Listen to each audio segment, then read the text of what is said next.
Come look, these vents are filled with candy. Yay! Going down, it's the funnest elevator in the world. Hooray! I'm so full of gumdrops I could positively burst. Whee! Half-Life was an incredibly important game for the industry. While most games at the time were using cutscenes to tell their stories, Valve's narrative almost exclusively unfolded before the player's own eyes in real time. With the plot half borrowed from Stephen King, its sense of horror is enhanced by the fact that you're always an active participant in what's going on, but often with little power to help. It's a double-edged sword in that certain scenes can be missed if the player isn't looking the right direction, but in a way that only enhances the immersion. Piecing together something that just happened off-screen can be just as effective as witnessing it directly, if not more.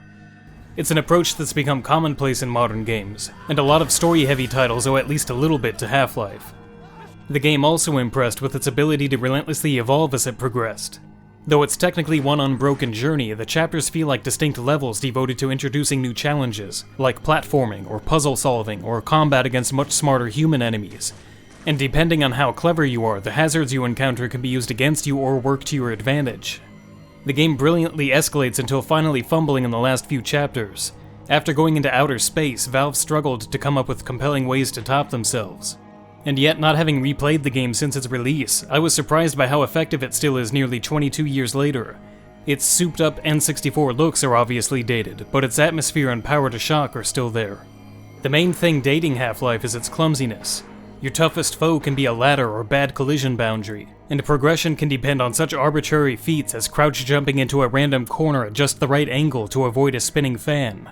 It demands a certain level of aimless experimentation from the player in order for the way forward to reveal itself, which was novel at the time since the world was more interactive than players were used to, but now it can be pretty tedious. Enter Black Mesa. 15 years ago. This unofficial remake is the longest-running fan project I've ever heard of. It began after the Valve source port disappointed fans with a lack of upgrades. At the time, Gabe Newell remarked that a fan remake in the engine was inevitable, and Crowbar Collective was the group that finally pulled it off. After far overshooting their target of 2009, they released the project in 2012 with the final Zen portion completely abandoned. But they wanted to do an ambitious overhaul of that ending and polish the earlier areas even further, and at Valve's suggestion they submitted it to Steam Greenlight and became one of the very first projects to get through. Let's stop to think about that for a second. Imagine fans doing a remake and being invited to Nintendo's headquarters to be told, "We think you should, sell that on our eShop." Fan projects always operate with a target on their backs, and one common explanation for the rampant shutdowns is that IP holders have to defend their titles to retain ownership. I'm not suggesting that companies open the floodgates and let everyone do whatever they want with their material, but after fully embracing Black Mesa, Valve is doing just fine. Half-Life is doing just fine. Maybe more companies could afford to follow suit and pull back on the litigation a bit. After nearly a decade as an early access title, Black Mesa was finally released as a finished commercial project in March, albeit with many beta updates still underway. It's a remarkable success story for one of the most ambitious fan projects ever undertaken, but none of that would amount to much if the game were, actually good. Is it? Find out in my Black Mesa review part 2. Nah, it's pretty good. The visuals are so dramatically improved that a comparison is almost a waste of time. Obviously it's more modern, but it's also more colorful, moody, and with far more dramatic lighting and contrast. It's all coherent, pleasing, and artfully done. The scientists are more varied and there are actually female workers now, with care taken to build continuity with Half-Life 2 characters. The thought and detail put into every little control panel or whiteboard make the lab a more believable place, and objects are far more interactive than before thanks to the addition of Half-Life 2 mechanics. These new physics have changed the structure of the opening. You're armed a little later now and taught to use the environment to defend yourself before reaching the crowbar. You can also help this guy wipe his ass. The enemies can also aggressively exploit the new physics to attack you just the same. In this way, Crowbar Collective not only enriches the mechanics of the game, but organically introduces their changes to the player in a very Valve-like style.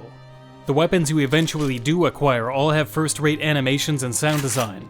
Simple things like this are critical to the feel of an FPS, and from the impact of a shotgun blast, or the low roar of the gluon gun. Each weapon is satisfying to use in its own way. That extends to all of the sound design in the game. The NPC dialogue has been lovingly recreated with the same awkward tone as the original, which helps make the scientists and guards oddly endearing. Aw man, you cut the ponytail. Sellout. They're utterly disposable red shirts, but it's hard not to root for them to make it every time. And when characters do bite the dust, they still explode into a gratuitous shower of random organs and bones, which somehow doesn't jar against the modern graphics.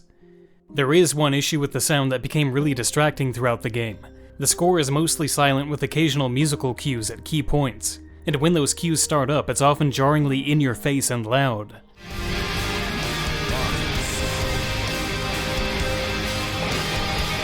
The music itself is great, but it's often too emotionally charged and attention-grabbing for the situations it appears in.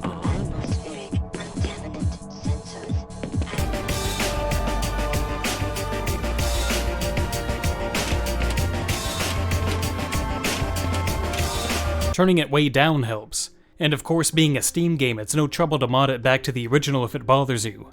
Being on Steam should also grant great controller options, but Black Mesa is very limiting.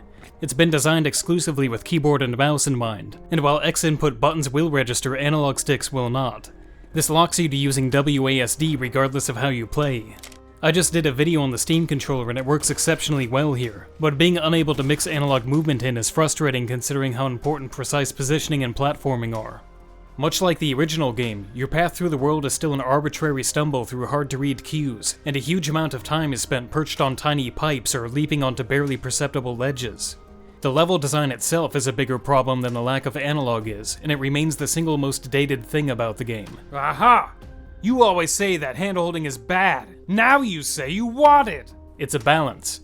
You don't want objective markers and arrows pointing the way, but you also don't want things to be so obtuse that you're reduced to jumping on every little ledge or checking every crevice to see if something happens. The new visuals make this worse, since the bare geometry of the original made it clearer to read the stages.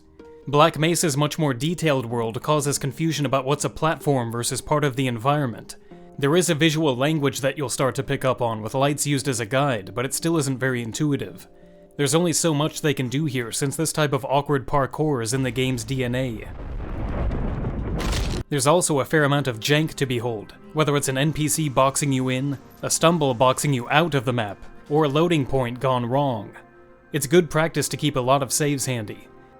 Why is this window bleeding? Oh god, I'm sorry! The later lab chapters retain most of the tedium of the original, with surface tension especially testing the limits of patience. There are only so many ways to riff on the concept of Marines fighting aliens before it gets repetitive, and the chapter goes on for about an hour after that. It's the same problem Resident Evil 4's Island has, where you've seen enough but the game wants to keep going. Black Mesa does make a large number of improvements elsewhere though. The flashlight no longer drains your energy when used, highlighting just how bad an idea it was to tie visibility to your health in the first place. Crouching in mid-air is no longer a thing, and the Mario-style long jumping has also been reduced to a simple double tap of the jump button. Ladders are still bastards, but not as bad. Some of the more pointless or tedious obstacles have been streamlined or cut with new and better puzzles added to compensate. Instead of delivering cheap insta-kills to block you from crossing the dam, the chopper now makes for a fun mini-boss fight. There are plenty of great upturns like this. Balancing all of its faults and strengths, Black Mesa is the slightly better playing version of the game. In some ways it may be more confusing to a new player than the original, but the result is a net positive. That's how I would frame everything up until reaching Zen. With Zen included, it's a stupidly huge blowout in Black Mesa's favor. Zen originally began with a nightmarish platforming segment that wasn't hard as much as it was painfully boring. Jumps had to be made to just the right slow-moving platforms after they arrived at just the right spots, and the low gravity threw off the muscle memory built up by platforming over the entire game. It's Half-Life at its clumsiest, ugliest, and most dated. Black Mesa shifts the focus heavily onto Metroid-style exploration, playing out like a better version of Prime 3's ending. Instead of immediately shoving you onto a bunch of tea saucers, it gives you time to breathe and roam at a slower pace. The visuals are absolutely stunning, and details like the barnacles hiding among flora and stalactites in their natural habitat make perfect sense. There's still platforming, but it's completely reasonable and even enjoyable this time. Normal gravity is restored and fall damage is even eliminated. The Gonarch fight has gone from an awkward little mess to a sprawling, chapter-long cinematic pursuit. It's almost unbelievable to say that a stretch of mostly original fan content is the best part of one of the most acclaimed games of all time now, but that's exactly how I feel about the new Zen. The Interloper chapter does start to get overlong and drag again, but it's a small problem compared to what used to be there in the original. It may be a commercial product now, but Black Mesa is still a fan project through and through. It was made by people who clearly loved the original game just as it was, Zen aside, and didn't want to rock the boat too much. I wish they had rocked it a little more though. It keeps a lot of the things that no longer work from the original, but it also keeps just about everything that does still work, so it's not as if there's anything lost. Its journey from a fan effort to a competent professional game that even Valve themselves prefer to their own work is inspiring, and it shows the good that can happen, for pretty much all parties, when an IP holder stays their boot and allows the community to blossom. If you've been frozen in a tube since the 90s and still haven't played Half-Life, this is the version to start with. Also, Bruce Willis was a ghost. Totally dead the whole movie. I would really like a cold one right now.